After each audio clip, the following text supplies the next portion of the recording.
Pregnant মায়েদের জন্য ভালো একটা খাবার পছন্দ করতে হবে প্রতিদিন। প্রতিদিন খাবারের মধ্যে চেষ্টা করতে হবে যেন প্রোটিন জাতীয় খাবার থাকে, সকল প্রকার ভিটামিন যেন থাকে। প্রচুর পরিমাণে আঁশযুক্ত খাবার খেতে হবে। শর্করা খাবার খুব বেশি খাওয়া যাবে না। যদি কেউ মনে করে অতিরিক্ত ভাত এবং অতিরিক্ত রুটি খেয়ে পেটটাকে ভরে রাখতে হবে, সেখান থেকে বাচ্চা খুব বেশি পুষ্টি পাবে, ভুল কথা। আমি এখন যেই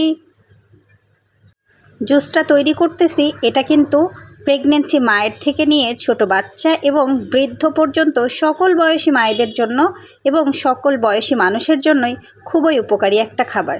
অবশ্যই চেষ্টা করবেন ভালো একটা খাবার নিজের জন্য পছন্দ করতে। প্রেগনেন্সি থাকা অবস্থাতে vitamin A, vitamin B, vitamin C, vitamin D, vitamin K এবং সকল প্রকার আঁশযুক্ত খাবার নিজের জন্য রাখতে হবে। চেষ্টা করতে হবে প্রত্যেকটা খাবারই যেন ভালো হয়। আমি কিন্তু এই খাবারের মধ্যে মধু এবং পিঙ্ক সল্ট মিক্স করে নিয়েছি। আর এই জুসটা অবশ্যই আপনার জন্য, আমার জন্য, সবার জন্যই খুব হেলদি একটা খাবার।